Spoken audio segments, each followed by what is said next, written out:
One world currency. The New World Order. Those are the roots of trouble. I imagine that right now you're feeling a bit like Alice, tumbling down the rabbit hole. Let me tell you why you're here. You're here because you know something. What you know you can't explain, but you feel it. You felt it your entire life. That there's something wrong with the world. You don't know what it is, but it's there, like a splinter in your mind, driving you mad. It is this feeling that has brought you to me. This is your last chance.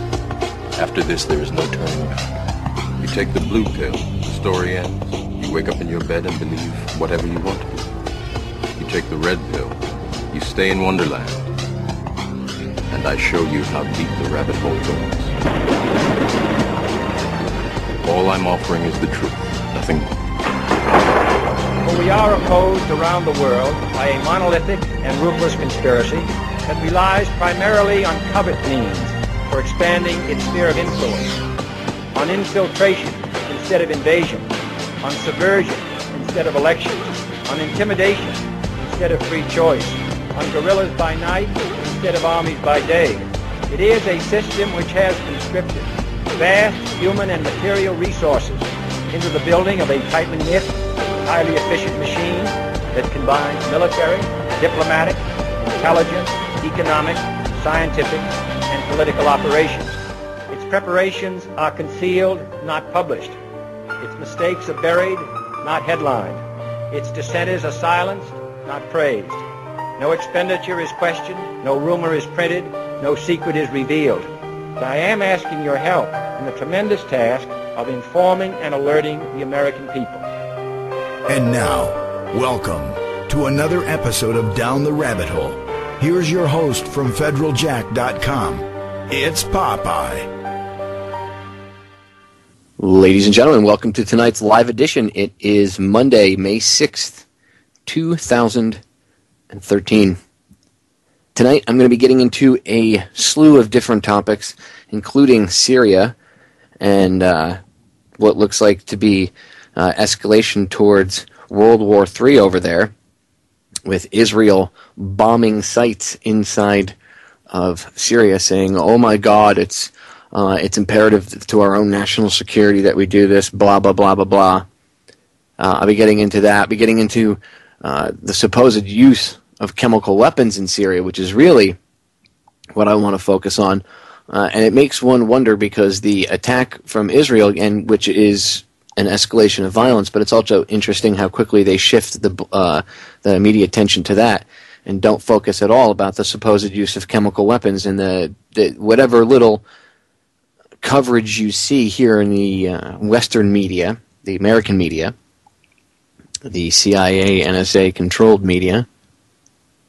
It's all Assad's government is using chemical weapons. We have to go in. The red line has been crossed. You see all the warmongers, the warhawks, Lindsey Graham and McCain, and the other one. What's the other one's the other moron? Lieberman. The three little war chickens. Well, I guess two of them are chicken hawks. The other one actually got shot down, but he's still a scumbag traitor too. So regardless, the point is we need to go into Syria. Now, I don't want to say we need to put boots on the ground, but we need to be doing surgical precision strikes. Okay, well, just so you know, in order to do surgical precision strikes, you need somebody on the ground with a laser designator. So technically, you would have to put boots on the ground, whether it be Air Force Special Forces, whether it be Army or Marine Corps Special Forces, perhaps even Navy Special Forces. It does not matter. You have to put boots on the ground. You need physical feet on the ground to laze the target, help guide the weapon to where it's supposed to go. So that would be a lie. So we'll be getting that and a few other things, including the internet sales tax and some other things. So don't go anywhere. Stay tuned. We will be right back. All right, ladies and gentlemen, we are back. Now, I want to get into Syria first, because like I said, there's a few things I want to cover tonight. One of them is something Justice Clarence Thomas said about Barack Obama being the first black president, and it's a shining example of how the media doesn't do their job and what logical fallacies are, straw man argument, and a response to what he said. You'll see. I'm going to get into that. Obviously, Syria. I want to talk a little bit about Kent State. Evidence coming out that there was agent-provocateurs on the ground, and Obama and Eric Holder are ignoring that. And I want to get into a few other things, including, the internet sales tax. It passed the Senate today, so I think everybody needs to get up off their rear ends and do something about it. You raise holy hell over other things, right? You should be raising holy hell over this. Oh, Popeye, I keep hearing it's a good thing. I keep hearing it's going to, level the playing field. It's not going to level the playing field with anybody but like Walmart. Congress is trying to level the playing field, they say, with quote-unquote brick-and-mortar stores, with the average guy who's maybe running an e-store out of his house, and he's got an Amazon store, and he can charge half price of what Target or Walmart charges. Right. So that's who they're going after. It's not going to help anybody except for Walmart or Target or all these other big corporations. The little guy ain't going to be able to afford to keep up with them. Duh. It's the same thing they did with the cigarettes, by the way. A lot of people weren't paying attention to that. A couple of months back, machines were out there where there were smoke shops. They bought these air machines. They were pneumatic-powered machines, or pneumatic-operated machines, I should say, and they would make a carton of cigarettes out of regular, natural, like pipe tobacco you could use, dual-purpose tobacco, and you could make your own cigarettes with the hollow tubes and the filters attached and everything. It would cost about $23, and it would take about 10 minutes, and the only thing you had to do was stack them up in your carton. But it would make the cigarettes and spit them into like a big container for you. And then you had to arrange them in your little case or carton or whatever. And they completely destroyed that. They being the powers that shouldn't be. The Senate, the House, and the government. They amended rules so that those smoke shops that had machines like that, they can still sell the loose tobacco. And they can still sell the hand-rolling machines. But to have that machine in there where people could go in and just have the cigarettes made within like 20 minutes, done and walk out, and cheap, and it was cheaper because they didn't have to pay all these retarded taxes, right? Well, the lawmakers, the people that make money off of your taxes, they didn't like that. And people whined. Big Tobacco whined. And guess what happened? They amended the law, so now these small smoke shops that had one of these pneumatic-operated machines were forced to meet these same guidelines when it comes to taxes and red tape, paperwork, everything, fees, anything that big Philip Morris or any of these other big tobacco companies would have had to get with. And they got screwed. And why? Because people weren't making money. Philip Morris, of course, backed it because people weren't buying their crappy tobacco products laced with all sorts of cyanide and everything else, extra nicotine. The papers have flame retardant in it. No, people were going and buying regular papers that burned like a normal cigarette with no chemicals in it. They could buy pipe tobacco, dual-purpose, regular pipe tobacco, and it would cost them a third of it, at least a third. And then, of course, the scumbag lawmakers weren't making any money, and then the states weren't making any money because remember, these people want to spend your money. It's for your best interest, of course, but they want to spend it with their best friends. So what happened? They went after Philip Morris, like I said, Big Tobacco, helped back this. And between Big Tobacco, and it wasn't just Philip Morris, but other companies, Big Tobacco, and these Congress critters, scumbag senators, and now when they passed this law, all these little smoke shops went out of business overnight. I mean, there's still smoke shops where you can buy your own rolling equipment and pipes and stuff, but some of these shops, their business thrived specifically on that. Goodbye. family-owned businesses where the whole family worked the business. Goodbye. What do you need that for? Stop worrying about that. You don't need that business. You can go work at McDonald's. There's plenty of big businesses out there. Hey, maybe you guys should go work for Philip Morris. I mean, of course, I'm being sarcastic. It's disgusting. So you need to contact your senators and congressmen. In fact, I'll devote the rest of this segment to it, and then we can get on into Syria and the other stuff. But you need, well, it's already passed the Senate, so now you better contact your congressman. Otherwise, it's going to cause problems. I mean, Senator Ron Wyden was even against it. I mean, look, most of the time, all of them are in favor of passing laws that pass new taxes and raise revenue and stuff here or there, with the exception of a few. But this thing seems to, I mean, I don't know how Rand Paul stood on it, but it wouldn't surprise me if he didn't care. He said, don't even get me started. Everybody loves Rand. I don't. The guy's I'm willing to bet. I don't know how he voted, but I'd be willing to bet he probably didn't vote for the good side. Who knows? Maybe I could be wrong.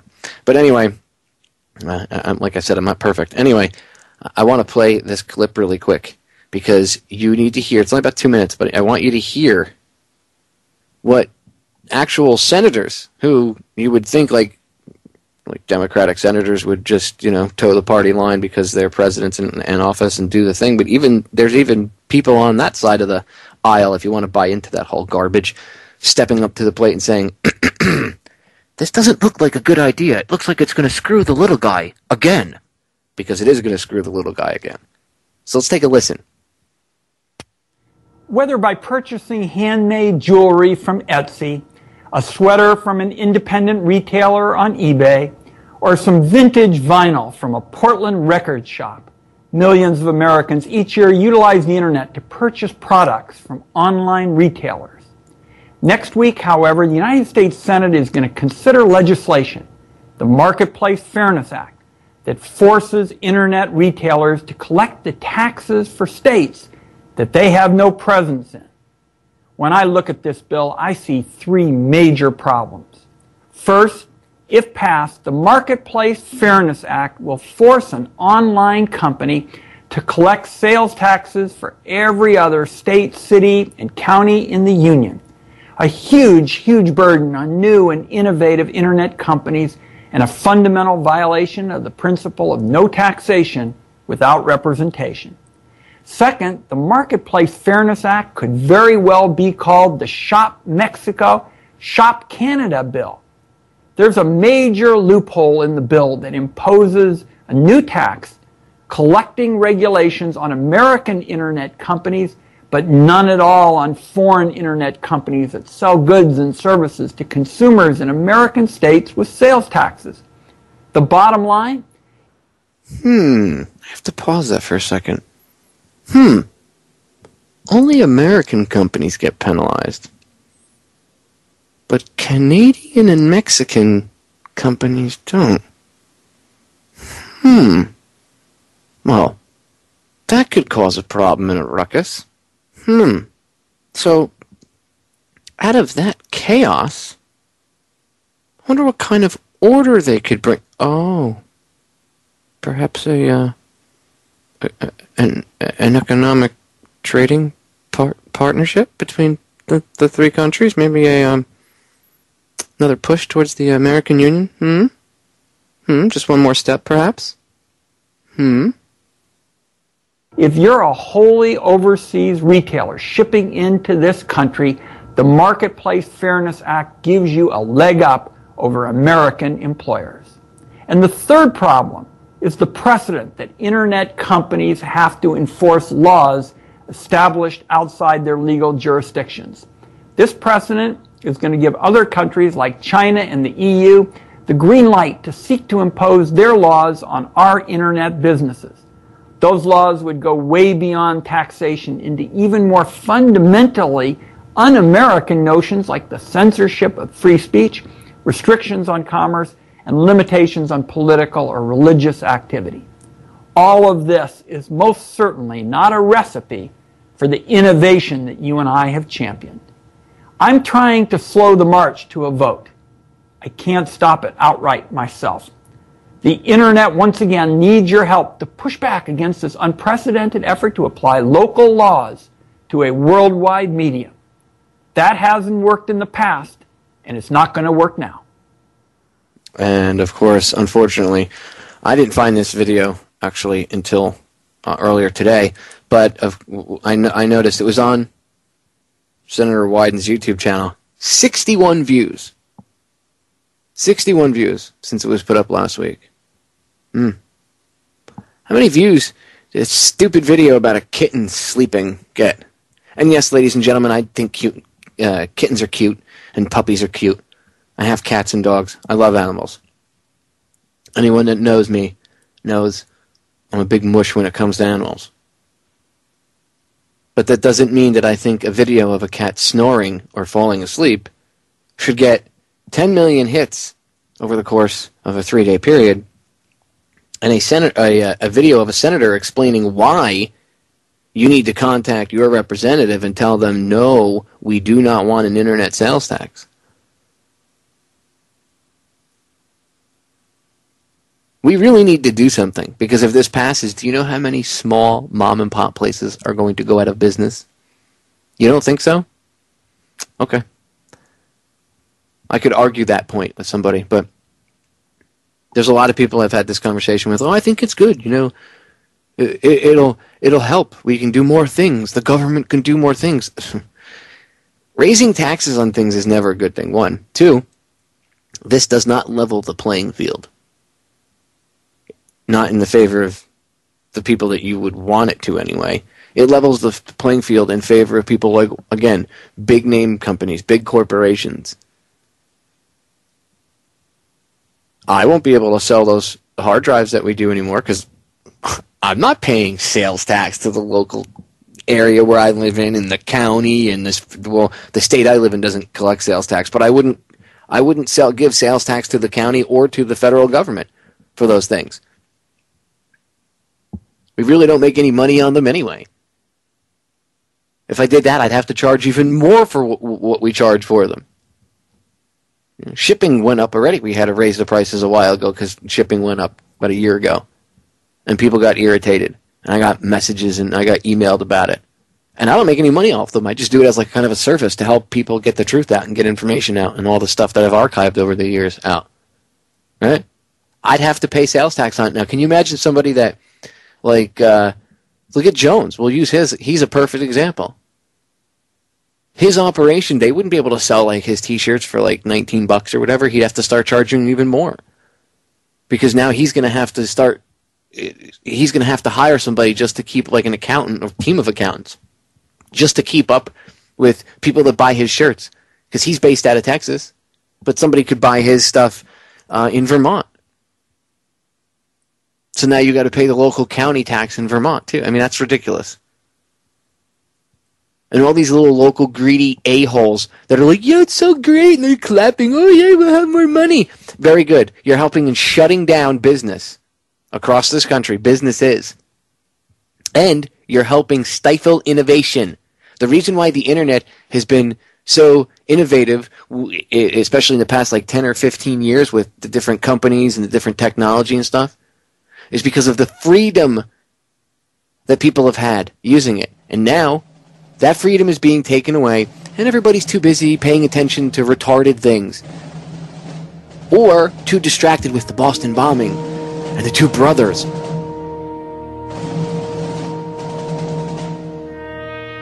Internet sales tax, ladies and gentlemen. We need to raise hell over this before it becomes law. Let's go. Red alert, red alert, red alert. Warning, warning. Danger, Will Robinson. Danger. We'll be right back.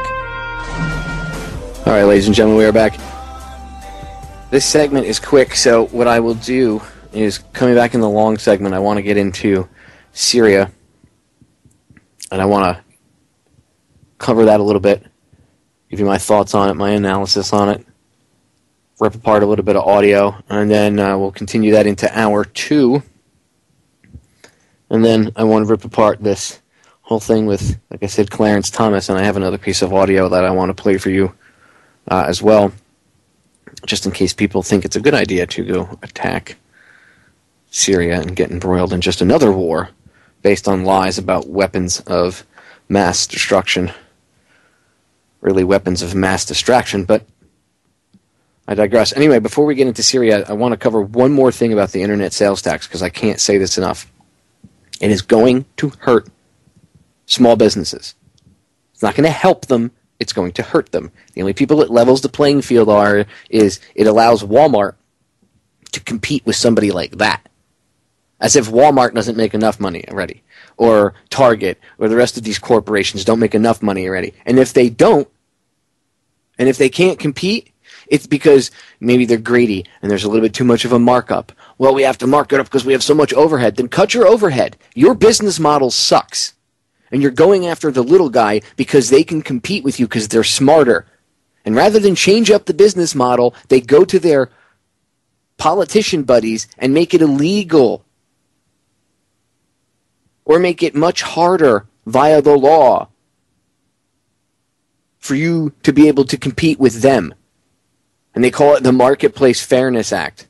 I like the Patriot Act. Here, I'm going to play a clip for you. It was put together by a guy trying to help out a small business up in Pennsylvania. Listen to it. It's only about a minute long. Listen to what this small business owner has to say. My name is Eric Beiswanger, and I own Pulse Performance. We sell a wide variety of sporting good equipments, from skateboards to bicycles, and then we also do automotive parts and off-road parts. Our online business is very important to us. It accounts for probably about half of our sales now because more people are shopping online. We do ship to all 50 states. We also do ship worldwide every day. The new legislation in Congress is not going to only affect our business, but it's going to be detrimental to every small business all across the country. There's thousands of tax codes that they're trying to enforce on small businesses that don't have representation in every state, don't have the means to be able to pay and hire accountants and everything else that's going to take to enforce getting the correct taxes to the correct districts all over the country. With all the fees and everything and the time constraints, it could severely impact our business and force us to close because of it. You just heard him say he's a small business, and because of these stupid regulations, it's going to cost him so much money that he won't be able to operate his business. He'll have to close his business. So whose playing field is getting leveled? Not his. He's already got a level playing field. It's called the internet. But see, you can't have that. They have to regulate everything. Everything has to be regulated because, oh my God, it's chaos right now. No, it's not chaos. You jerk-offs just want to rape people for more money. That's all this is. Let's be honest about it. Let's not sugarcoat it. Let's not put daisies on top of it. That's what it's about. And this is going to destroy more small businesses. In an already crappy economy, you're going to destroy more small businesses and destroy innovation where people that are already struggling, they might be able to, help make their ends meet this way by maybe having an online store or something. Nope. Now you got to take that away too because they don't pay taxes. They're not paying their fair share. It's only fair. Target has all this overhead. Again, crappy business model. It's a straw man argument when you come at it like that. It's two separate business models. Big corporate waste of money and overhead and all this other stuff versus someone doing it most of the work, if not all of it themselves, maybe having one or two employees. Maybe if it's a company where they do have a brick and mortar store as well, then they have overhead just like one of these Target stores. So again, or Walmart or any of these other big corporations. Again, who's winning from this? Who's benefiting? Who? Those big scumbag corporations are.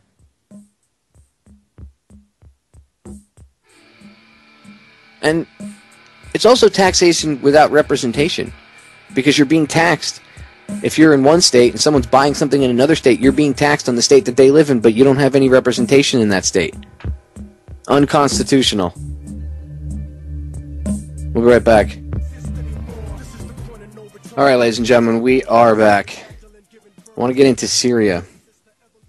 So Israel attacked Syria, and of course they're saying it was because They were trying to stop weapons that were going to be used against them, and blah blah blah blah blah.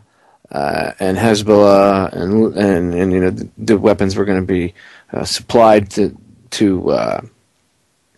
people that were going to use them against them, and blah crap. First of all, any of that whole thing reeks of their story and everything, their reaction, attacking Syria and everything. The further you look into that, I could do a whole show just about that.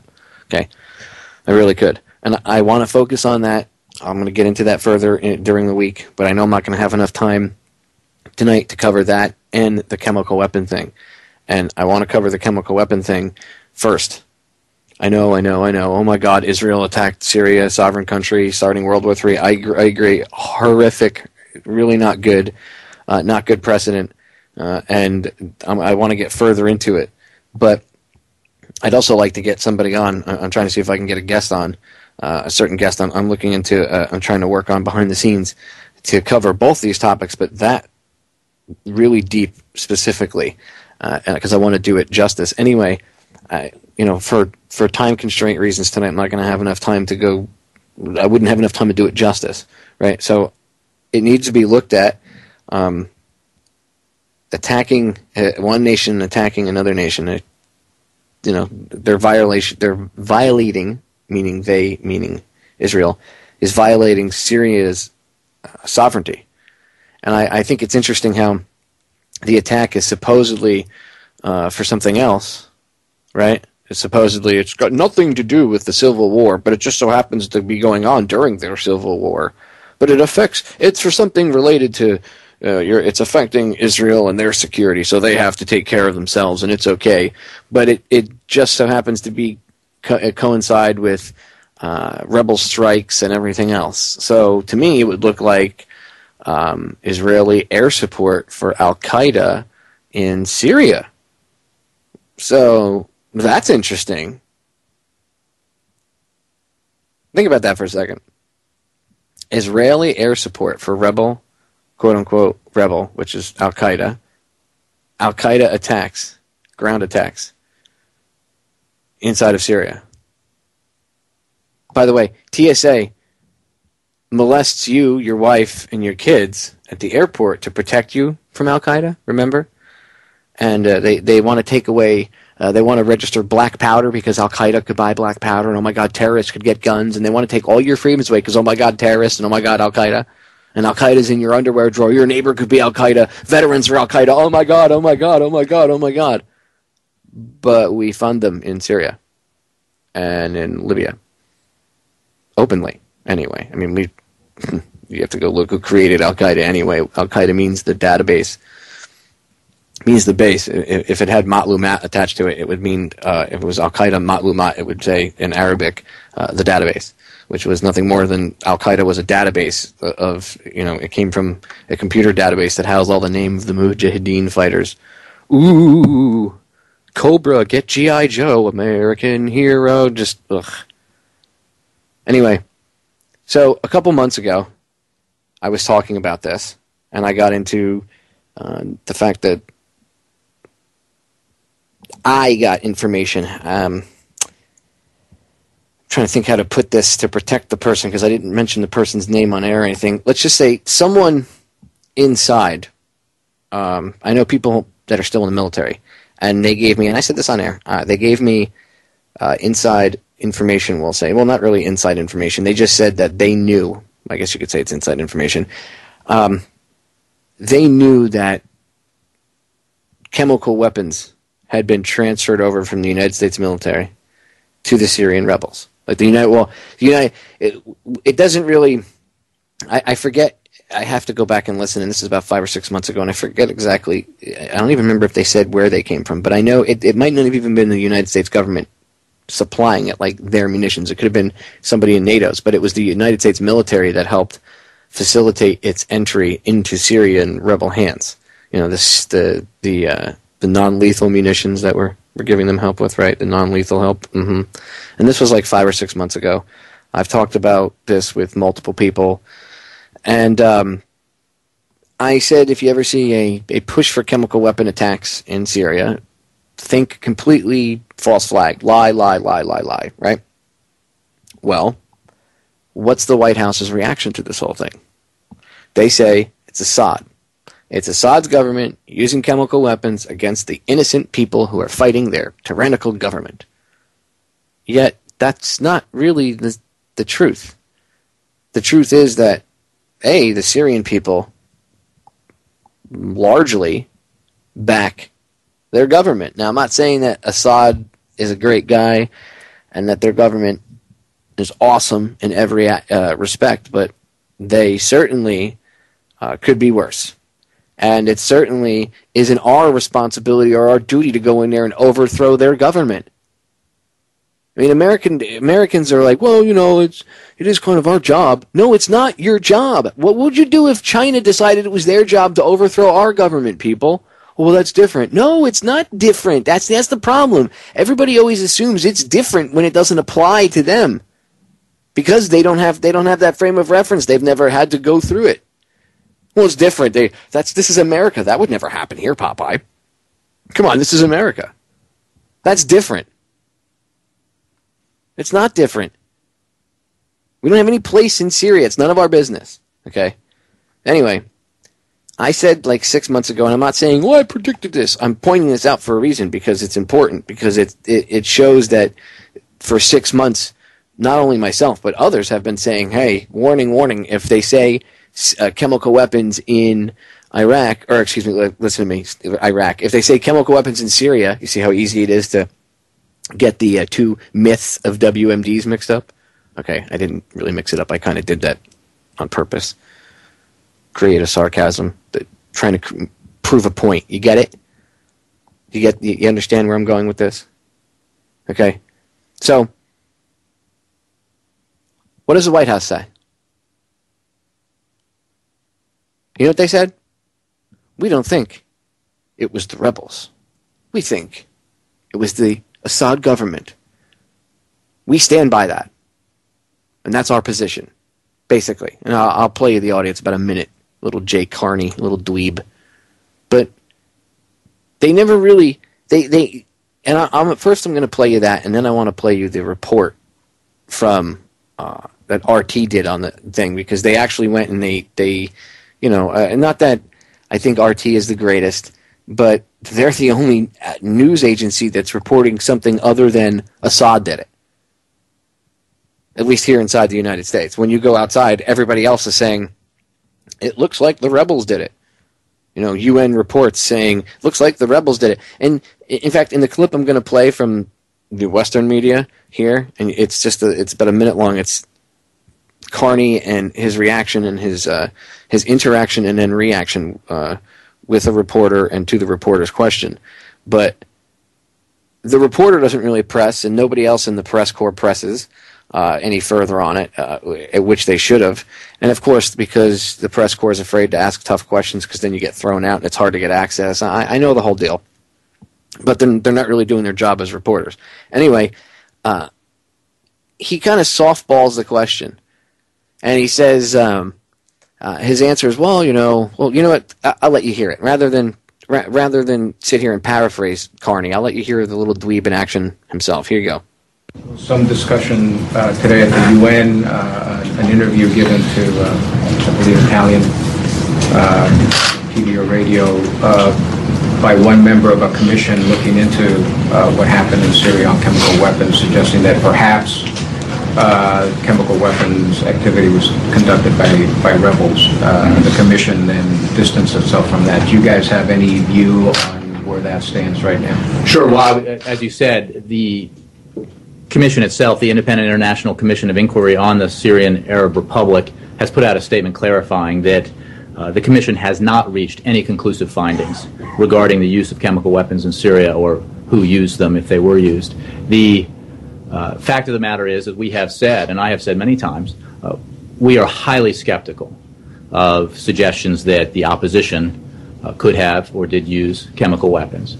We find it highly likely that any chemical weapon use that has taken place in Syria was done by the Assad regime. And that remains our position. And of course that remains their position. I mean, and nobody really pressed them further with it. They just let it go and, well, that's our position. We think it's highly unlikely that the rebels would use it. Why do you think it's highly unlikely the rebels would use it? You admit that they're Al-Qaeda. So the same people that supposedly would kill over 3,000 people by flying jets into buildings, right, wouldn't use chemical weapons if they had the chance to? Really? And the government, you're saying, would do it. And they're the ones that stand to lose everything if they use chemical weapons. You know? Something doesn't smell right here.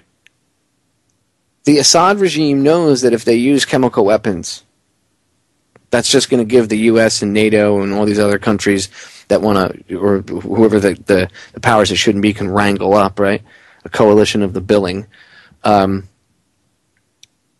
They know that would just give them an excuse to come in and invade. So why would they do that?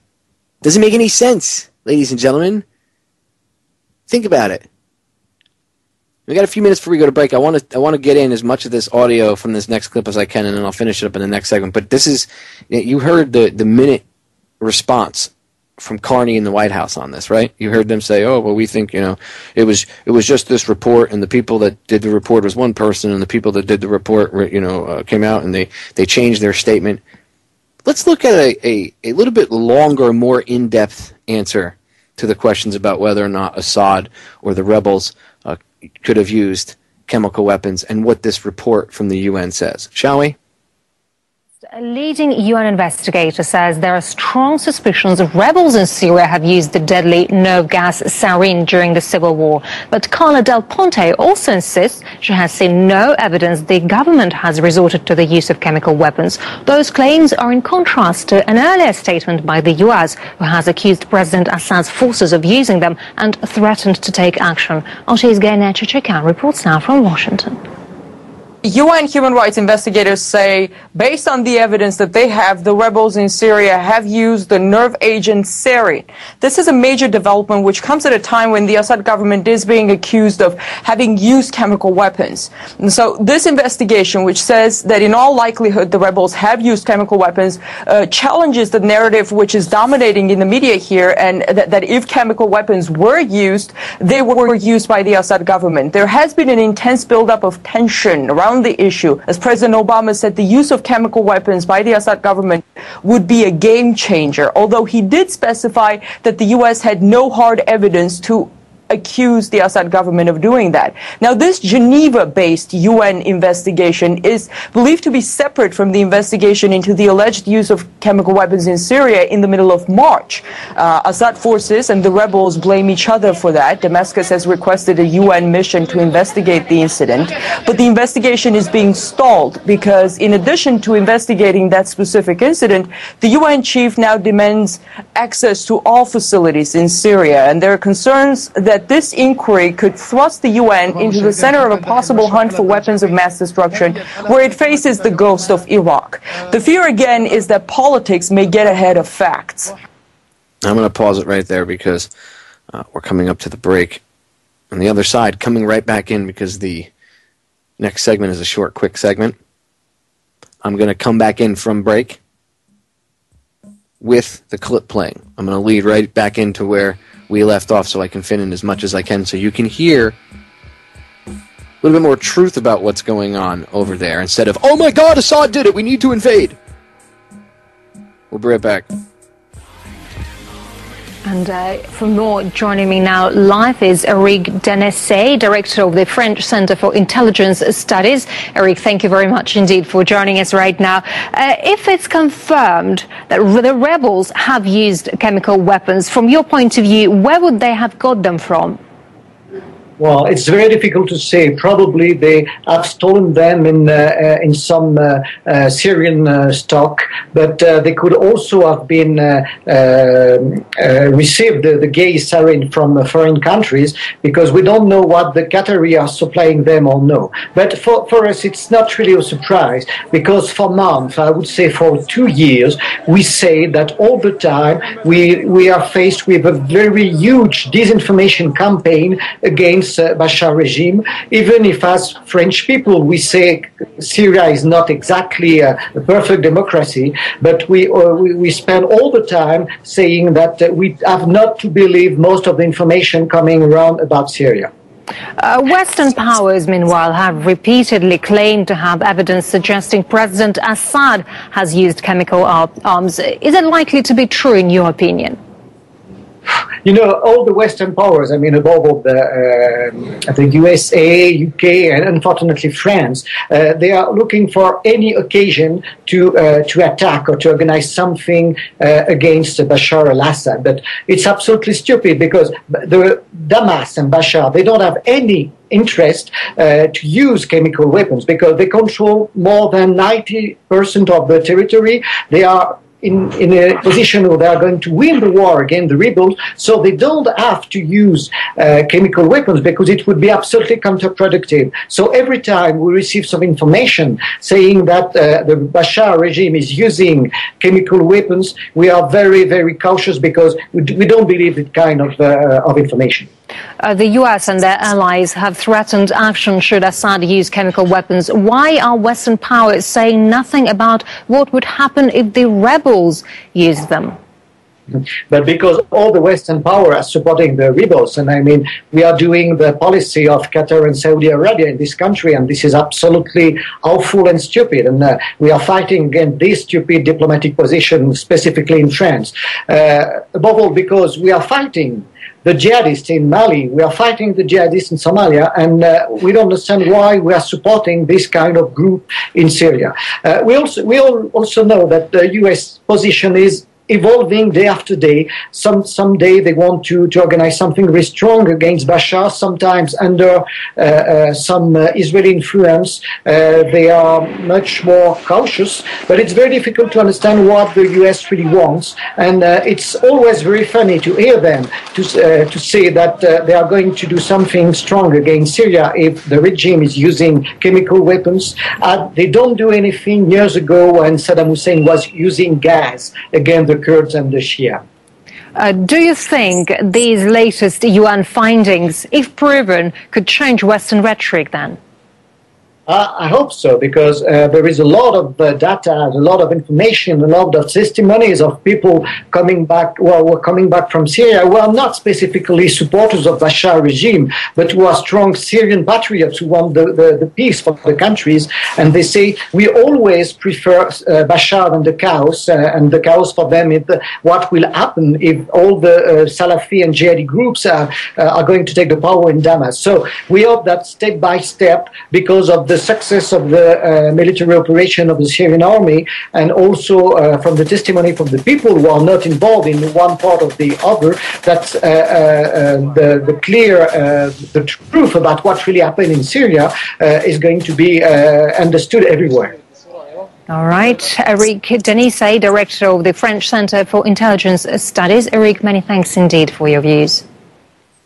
So, do you see what Jay Carney did? When the person was asked about a study that was done at the UN, he referred to a group, and I forget the exact name of the group, but it was not the same group. It was like the Arab something, blah, blah, blah, blah.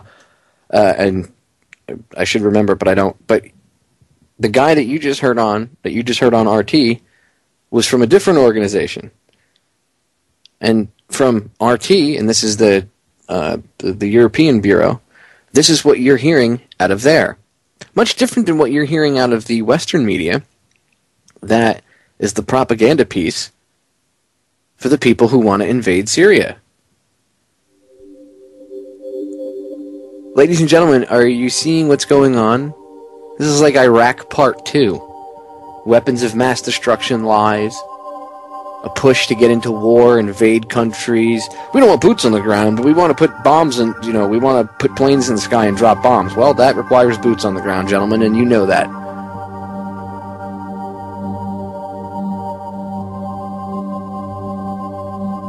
History is repeating itself again, ladies and gentlemen. We need to step up and stop it while we have the chance. Lies, lies, lies. All right, we're going to break. We'll be back with hour number 2 in just a few short minutes. Don't go anywhere. We will be right back. When we get back, I have a litany of other things I want to get into, so don't go anywhere. And keep an eye on Syria. Keep an eye on Syria. And I'll be getting further into it in the coming days, so stay tuned. We'll be right back. Ladies and gentlemen, we are back with hour number 2 here on tonight's live edition of Down the Rabbit Hole. I am your host, Popeye from FederalJack.com. It is May 6th, 2013. Remember what I said last hour, keep your eye on Syria, and I will be getting into it in the upcoming days. I am pleased to announce that I just interviewed a few hours before I came on air one of my favorite people in the world, and any of you know who are regular listeners might know who I'm talking about. That would be Charlotte Thompson Iserby, and I got a chance to sit down with her again for about 2 hours, and we went over Skull and Bones and her father and her grandfather, and their involvement in it that she knows of. It wasn't really talked about. It was a secretive thing. She learned a lot more about it. She knew, a lot about, what she was exposed to, but she actually learned more about it afterwards, after he passed, and, when she spoke to Anthony Sutton and everything else. And she gets into that, but it was a really, really awesome interview. Absolutely love Charlotte, one of my favorite people in the world. And you can tell when I interview her, we just have this flow back and forth between the two of us. So I'm excited to be bringing her back to the airways again for you guys soon. I'll be getting that ready to air for you. And coming up on Wednesday off air, I'll be interviewing, which I'll be getting ready for, within the next week or so to air for you guys, an interview with the owner of magicalbutter.com, which you could see. There's a link to, you can either just look up magicalbutter.com, or if you're on Federal Jack, scroll down and on the side there, you'll see a banner for it. He does not pay me for the banner. He does not pay me to talk about him. I talk about the product because the guy started the company a couple months ago, and you'll hear him if you don't know who he is. I'm interviewing the CEO of the company, Garen, again on Wednesday, off air, and then I'll air it within the preceding following days soon for you. But you can go listen to my last interview with him in my archives from a few months ago, and his product has helped people change their lives for the better, positively, health-wise. And that's why I support him. This guy had a company that he started that was completely unrelated to this, and he could have just stayed with that company and made tons and tons of money, which is what he was doing. And he was doing like financial planning and all sorts of stuff for people, helping them do that. And he left the company that he founded to head up this project, to focus on this, and he got in this solely at a whim because a friend of his was sick, and he was just trying to make a better device for his friend to use because his friend has Crohn's disease, and he was just trying to better the life of a friend, and he came up with this device, and I think it's awesome. He gives so much stuff away for free to charities and stuff. This guy's just an awesome human being, another cool person on this planet. So I'll be interviewing Garen. I'll be airing that for you. And tomorrow night live, if everything goes as it should, Professor James Tracy will be joining me for an hour from 10 p.m. to 11 p.m. Professor Tracy is the controversial FAU professor that dared talk about the Sandy Hook massacre. Remember him? Anderson Cooper did a hit piece on him. Well, Professor Tracy's a friend of mine. I've interviewed him before, and I've spoken at his class called Culture of Conspiracy. So I'm excited to be bringing him on live tomorrow night for an hour, so stay tuned for that as well. All right, ladies and gentlemen, we're going to break. We'll be back in a short minute. Don't go anywhere. All right, ladies and gentlemen, shifting gears, we're going to get into Kent State. What's Kent State, Popeye? Most people don't even realize that the National Guard opened fire on a bunch of protesters at a college, killing a few of them. I believe the total number was either 4 or 5 people that were killed. It was like 4 or 5 people that were killed. Shot, dead. Dead. Protesting. College campus, dead. Shot. By the National Guard. But our government would never open fire on us. I said it was justified back in the day. They said that people were going after the National Guard. They felt threatened, so they felt they had to retaliate. Well, there are such things as agent provocateurs, and wouldn't you know, new evidence comes out that there was an agent provocateur there. Or I should say evidence, not new evidence, but evidence has come to light that there was an agent provocateur there, and the Obama administration refuses to look at it. Now, Abby Martin, who she started Media Roots with her brother, and then now she's got a show over on RT called Breaking the Set. She does a good job bringing people on. I don't always agree 100% with her guests, or even sometimes, Abby's point of view on things here or there, but I don't think anybody out there that listens to me agrees 100% with everything I say, and it would make life boring if everybody did agree with me and I agreed with everybody else. Anyway, I respect her immensely. She does a great job, and she is a great interviewer. She really is. She knows how to ask questions, and again, it's when you have time constraints, it is kind of a hard to ask certain questions. It's not as easy as everybody would think it is. Anyway, she did a great piece, and I want to play the audio of it. And she interviewed the sister of one of the people that was killed in Kent State. And wouldn't you know, the sister says, hey, there was an agent provocateur there, and there's evidence to support this. Not some crazy lone nutter, right, as they would have you believe. But no, the sister of one of the people killed says there's evidence that there was an agent provocateur. So I'm going to give up this segment to Abby and her interview with the sister, because it's the only place I've even heard this lady have the opportunity to speak. So thank you to Abby for interviewing this lady and providing us with the opportunity for people like myself to air it for everybody else out there. So, ladies and gentlemen, Abby Martin interviewing one of the sisters of the Kent State victims, who brings forth evidence that there was an agent provocateur that started the whole thing. Here we go. Picture this scenario. You and a group of your friends are at an anti-war rally on your college campus. Suddenly you're advanced by hundreds of armed troops. A shot rings in the air, and it's immediately followed by a barrage of gunfire. When the smoke finally clears, 4 people lay dead and 9 others wounded. This is exactly what happened at Kent State University on March 4th, 1970.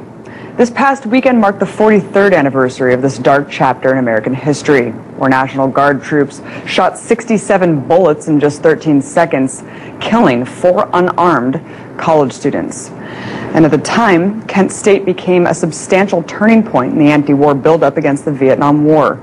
Now, for the last 43 years, the government's narrative has remained that the event was a tragic and unfortunate accident. But recent forensic evidence suggests that something far more sinister really happened that day at Kent State. It's being presented by an organization called the Kent State Truth Tribunal, whose petition to relaunch an investigation of the incident was just accepted by the UN Human Rights Council. So here to talk about the case and the new investigation is Laurel Krauss, the co-founder of the Kent State Truth Tribunal, whose sister was among the protesters tragically killed that day. Laurel, thanks so much for taking the time.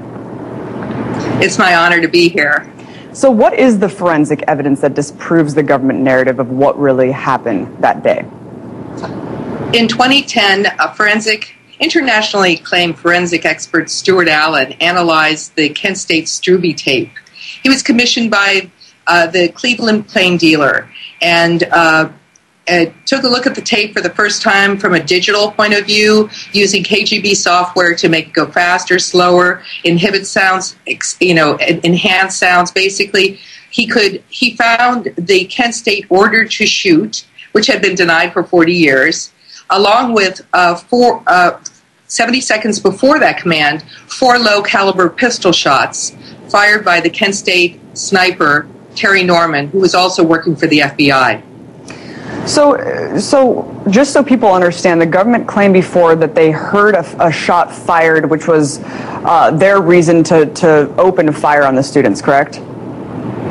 Immediately after the shootings, actually I call it the massacre, the American leadership and Ohio National Guard generals all pointed that they responded to sniper fire, that the Guard felt under attack.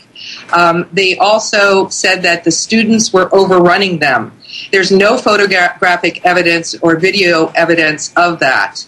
And the sniper fire was created by an FBI informant provocateur. So they were given a command to fire, responding to a provocateur working for the FBI who shot the initial shots. Also read reports that the ROTC building was set on fire by undercovers. But Laurel, my question is, why would the government purposefully shoot upon college students when Kent State did end up being such a turning point for so many people to act and join the protest movement against the Vietnam War? I mean, it seems like such a bad policy that ended up grossly backfiring.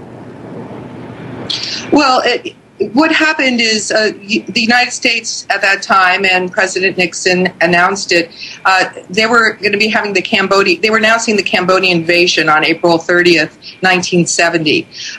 The fact remains, and it's documented, that the United States was bombing Cambodia and Laos for a solid year before this announcement was planned. It's our feeling that when the announcement was made, they also planned domestic battles against the students, which they considered the new left from the Huston Report. It gets really deep. It involves COINTELPRO, which is part of the FBI, and I feel the Department of Defense, because they're truly the only organization that benefited from the killing of anti-war protesters. It's our feeling that, and it's actually an international human right for people to protest. And when the state kills protesters, whether they're students or any type of protester, it's a criminal act as well as a crime against man. It goes much deeper than murder. So new evidence arrived in 2010, and the Federal Bureau of Investigation, Eric Holder and President Obama have refused to take a look at this new evidence that arrived from Stuart Allen. And I wanted to read an excerpt from an article by Mickey Huff, the director of Project Censored, who wrote about this case extensively. He said on May 4th, 1970, the U.S. government delivered its deadly message to Kent State students and the world. If you protest in America against the wars of the Pentagon and DOD, the U.S. government will stop at nothing to silence you. Do you feel like that is exactly what happened that day? Yes, and it continues. It's pervasive. It's suppression. It's censorship. It's obfuscation, and it leads to collusion. The entire United States government, for some reason, was focused on stopping student protest. They would stop. They crossed the line, and then immediately they covered it up. They actually cut the phone lines. They had the campus shut down the entire summer. They destroyed all the weapons associated with the Ohio National Guard. That meant that they actually destroyed or shipped or got rid of 12,000 pieces of evidence. Actually the M1s and associated weapons of the Ohio National Guard, sending them to NATO. New evidence just popped up the other day with a document that actually was filed by the Department of Justice, Federal Bureau of Investigation, fingering Terry Norman, the agent-provocateur, the person that is the Kent State sniper. This was actually filed by people that witnessed him turning over his gun, where there's tons of photographic evidence about that. And he turned over his gun to the police, and he said he had to shoot it, and now they deny that he did it or that he's a person of interest. By the way, this weekend, the Kent State University opened up their new visitor center on this topic. There's no mention of sniper. There's no mention of new evidence, except for one little piece. There's no evidence that this was about anti-war, and that my sister, Allison, that she died for peace. And she's been censored and stifled ever since.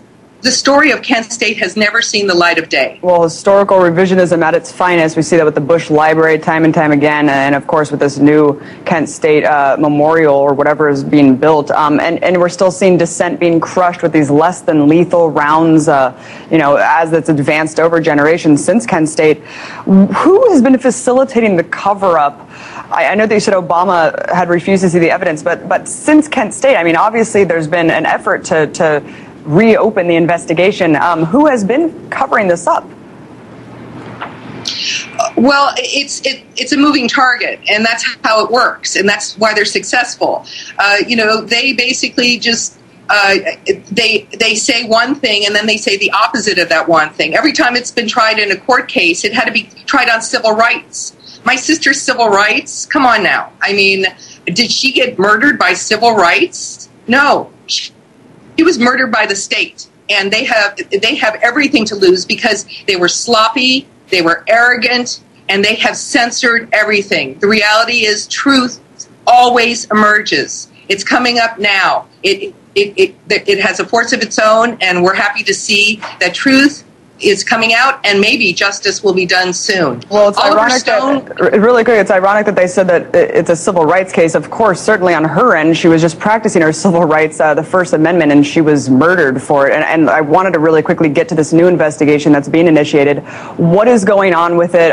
It's an amazing advancement in the cause, and also what would justice look like for you and your family for the death of your sister?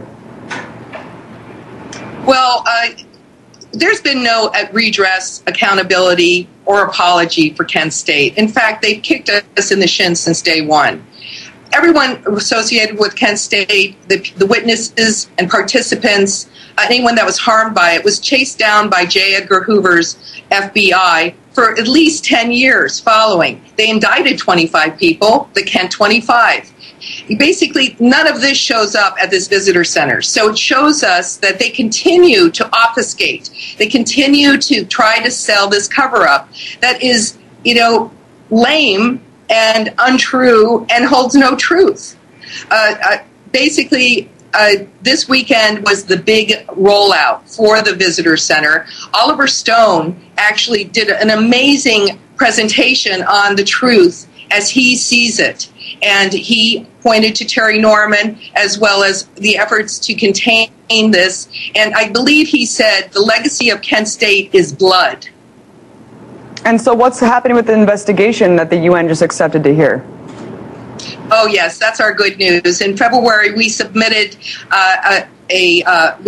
questions to the United Nations Human Rights Committee, and they accepted our submission. It's now posted at the UNHRC website, where along with organizations like Amnesty International and the ACLU and many other human rights groups, basically every 5 years, every participating nation in the United Nations must go before the Human Rights Committee. We've submitted our questions. They're there, and we hope that the questions will be asked October 23rd. October 2013. Right, definitely truth, reconciliation. Otherwise, we cannot move on from this tragedy and prevent anything like this from happening ever again. Laurel Krauss, appreciate you uncensoring the unhistory, co-founder of the Kent State Truth Tribunal. There you go, ladies and gentlemen. Well done, Abby. Very good interview with the surviving sister of one of the victims. Look up Kent State, ladies and gentlemen. Educate yourself if you've never heard of it. If it's happened once before, it'll happen again if we allow it. We'll be right back. All right, ladies and gentlemen, we are back. I want to get into this other quick clip because I have something I want to play for you that's going to relate back to Syria. It's important that we put our time-traveling apparatus to good use and go back and look at something from the Iraq War, because we can learn from the past and from history if we pay attention to it. But if we fail to pay attention, it will repeat itself. And it will be worse, trust me. All right, anyway, I want to get into Clarence Thomas. He made a comment about Obama being the first black president. He said, of course, I knew there would be one day, but he's going to have to, he would have had to have been picked by the elite and okay with the media, or else he never would have gotten in. And right off the bat, they frame it with, well, they don't really address what he said. Normally you would expect them to attack it. They don't. That's why you know what he said is true. They build a straw man argument a little bit, but they really don't even get into it. Listen to this. Supreme Court Justice Clarence Thomas. He's not exactly known for chatting a lot. He broke his silence on the bench not long ago, back in January, and he talked to a Duquesne University forum last month, and it's really quite interesting just to hear him talk. Take a listen. And did you ever expect to see an African-American president during your lifetime? Is that something you thought would happen? Oh, yeah. I guess I've always thought there would be black coaches, black heads of universities. Maybe, again, as I said, I'm naive. But the thing that I knew that it would have to be a black president who was approved by the elites, the media, because anybody they didn't agree with, they would take apart. Now, they address what he said briefly, but listen very closely to how they address it as opposed to, this is CNN. Now, you've heard them attack quote-unquote conspiracy theorists and outside-the-box thinkers, right? Okay? Listen very close to how they respond to this. Now, you see what he said, by the way, setting the clip up? Oh, it's very interesting to hear what he has to say. That's how you introduce that clip? You don't even try to defend yourself like normal? Red flag. Warning. Pay attention, ladies and gentlemen. When things like that happen, ooh, there's a red flag. Pay attention. Let's continue. He's still angry. Yeah, he's still got upset. a grudge, a little bitter. You think maybe. so? Yeah, look, I agree with Clarence Thomas on one hand.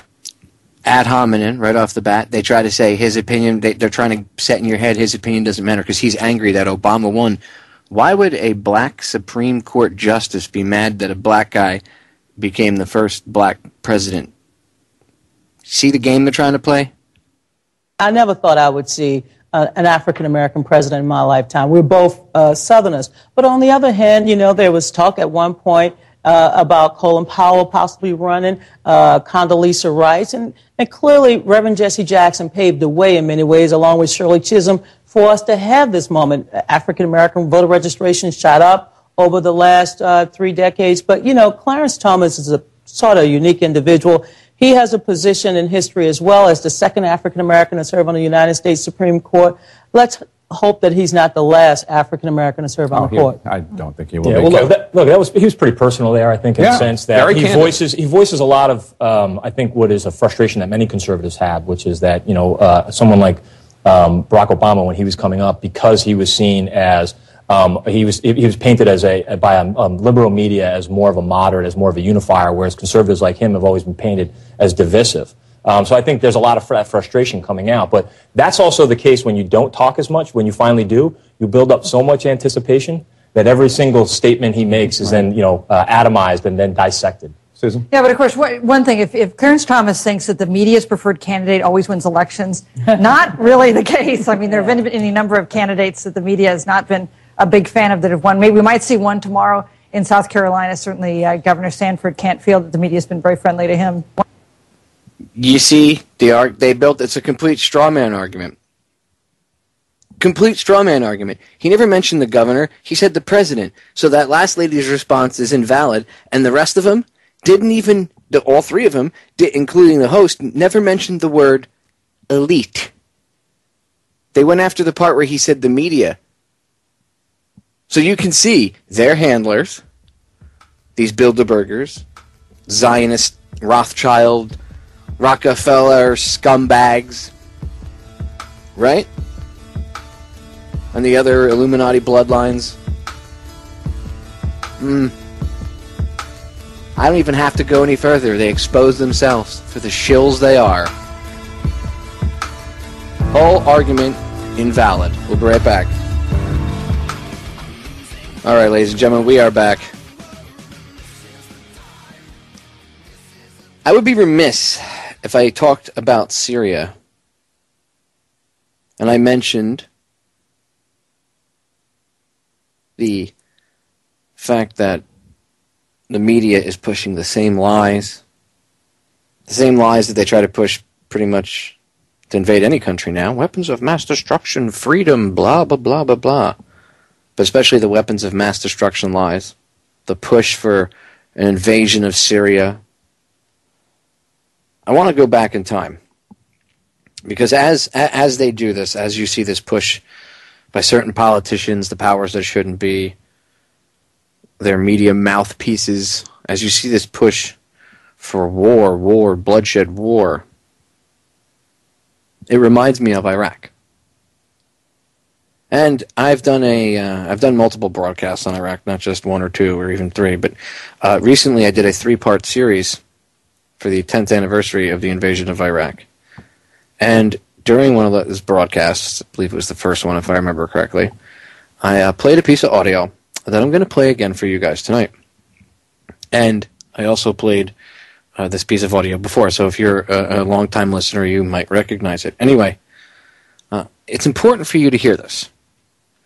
Now, not only because of the story of the Iraq War and everything, but I want to go back in time because remember what we were sold, the bill of goods we were sold. Now, you're all seeing how there's a similarity between what you're being told about Syria and what we were told about Iraq to sell the invasion, right? The feel-good.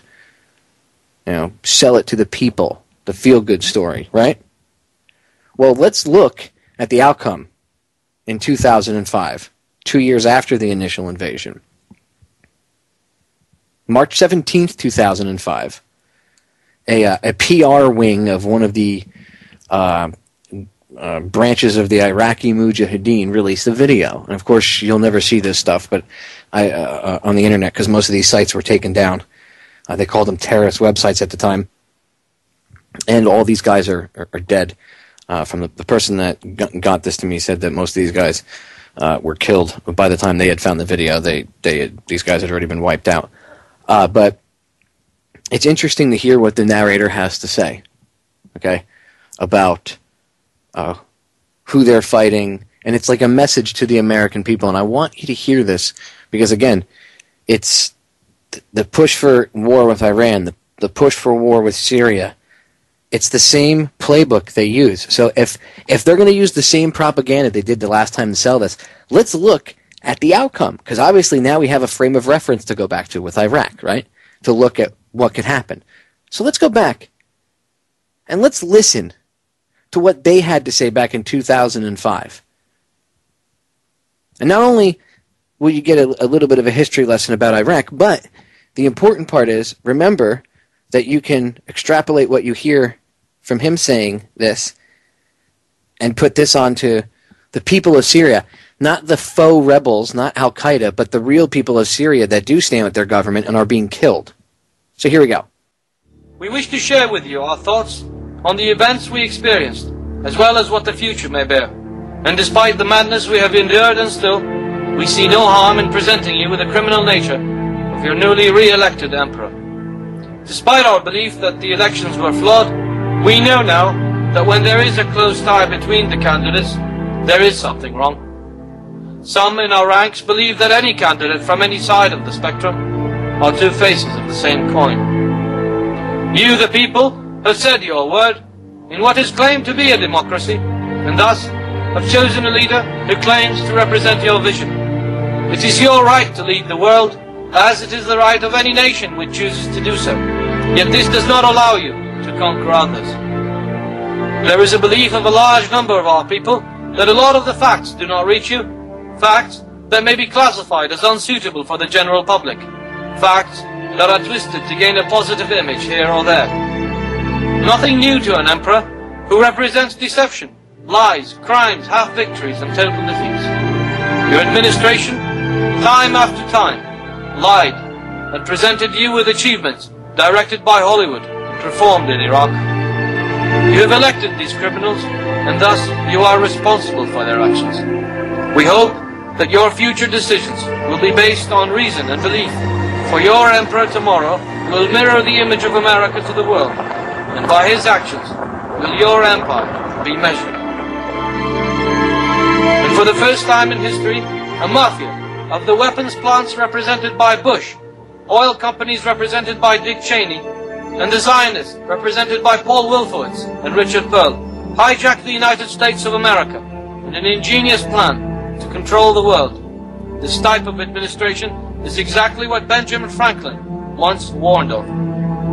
By weakness and ignorance, you have allowed this gang of criminals to hijack your country, create a new phobia to recruit those whom they regard as nothing but fuel and vehicles to their master plan. This administration will enforce on you, just as it tries to enforce on our people, new laws that will result in a police state similar to those of your consecutive governments back in our region. Legislation will soon be drafted by the appointed puppets to allow foreign ownership of land and structure, and soon our people will be the foreigners on the land of their forefathers. This new world order will enslave people of all religions and race, and soon your children, as well as ours, if they survive, will truly live in a planet of apes. And with a reduced population for ease of control, this can only be the implementation of a plan once presented by Henry Kissinger. This world has not yet seen an empire which constitutes in its prime objectives the destruction and genocide of whole populations and societies, only to control the energy resources of this planet. Your representatives and their media have portrayed an image that an insurgency is in effect, and that it is led by elements of foreign fighters entering from Syria and neighboring countries. Yet we assure you, this is only a continuation of what Bush once claimed, mission accomplished. This resistance movement was prepared for, and is only the second chapter of this war, and we are mostly, if not all Iraqis, proud Iraqis, who kept their oaths to defend people and country. And because this war may last longer than what the invaders anticipated, we have all promised to make their stay long, costly, and painful. Blaming other countries is nothing but creating new pretexts to invade other sovereign states and back future expeditions. They have made our country a battlefield to settle accounts with elements of Al-Qaeda, formerly dear allies and partners. They have also created new phobias to justify their continued presence, despite their loss of this war. And for the general media, we call on them to think about what they declare and not fear death and imprisonment. Do not fall into the traps prepared by those who pull the strings from Tel Aviv. As for the declared casualties, this is an epic on its own. We assure you that the figures are far higher than they declare. It is not a secret today in Iraq what we call the green card soldiers. Young men from South America and other parts of the world gathered and promised the US citizenship and large sums of cash for their mercenary services in Iraq. They are always on the front lines, and their casualty figures are never declared. They are hidden in unmarked graves and dumped into rivers under the cover of moonless nights, some of which the resistance have provided evidence of. There are also a large number of security contractors who are not listed as military personnel.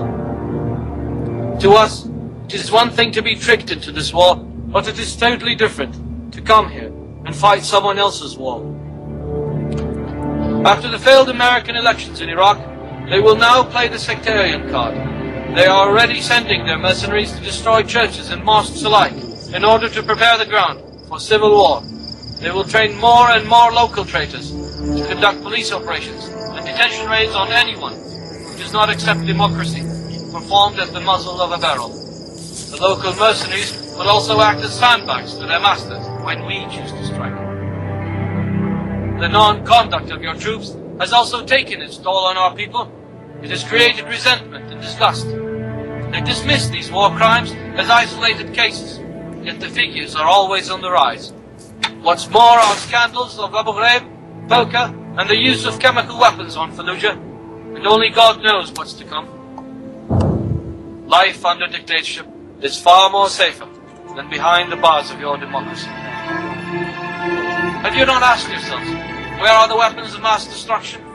And where are the links between our previous government and the once CIA-sponsored Al-Qaeda? Or is that all now a thing of the past? What happened to the thousands of people who died and continue to die of cancer?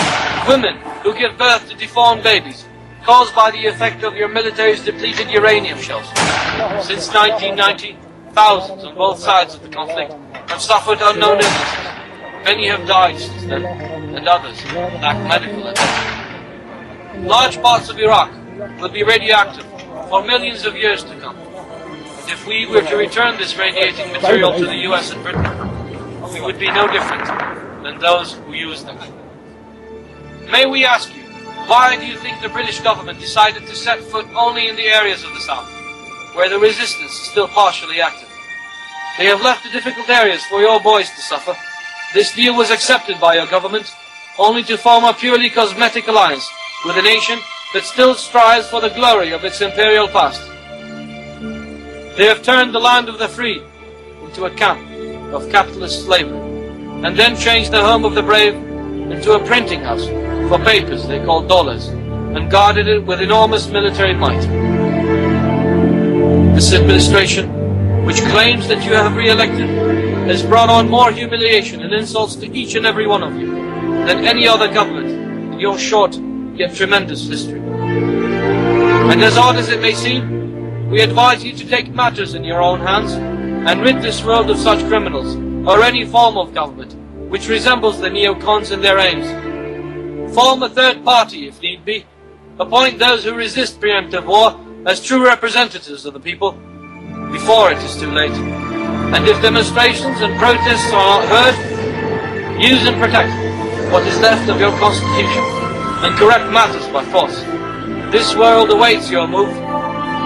Today these words may seem strange, but we believe that a nation which once gave the world John F. Kennedy, Benjamin Franklin, George Washington, Hughes and Henry Ford will not fall short of giving true leaders of substance and dignity.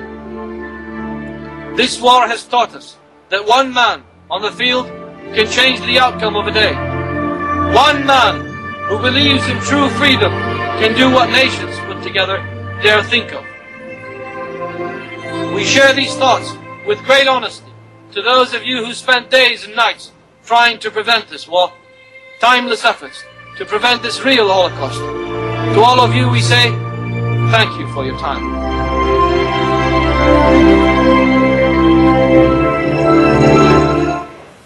Wow. It's not what I heard on the mainstream media. Interesting, though, if you look at it. You take Iraq out of there, put Iran or Syria or any other country they want to invade. The rest of Africa. We've already stepped foot in Libya.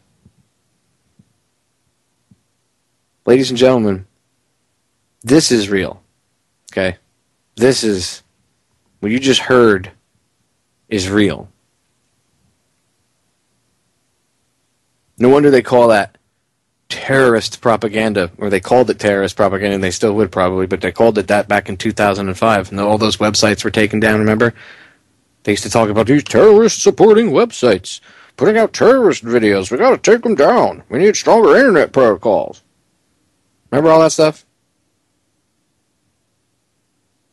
Makes you wonder why they didn't want you to see or hear that. Fast forward 8 years. They were right, huh? Amazing. But they were terrorists.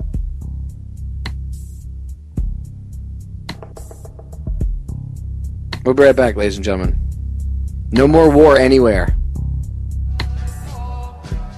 We are back, ladies and gentlemen. Final segment of tonight's live edition. Don't forget to tune in tomorrow night.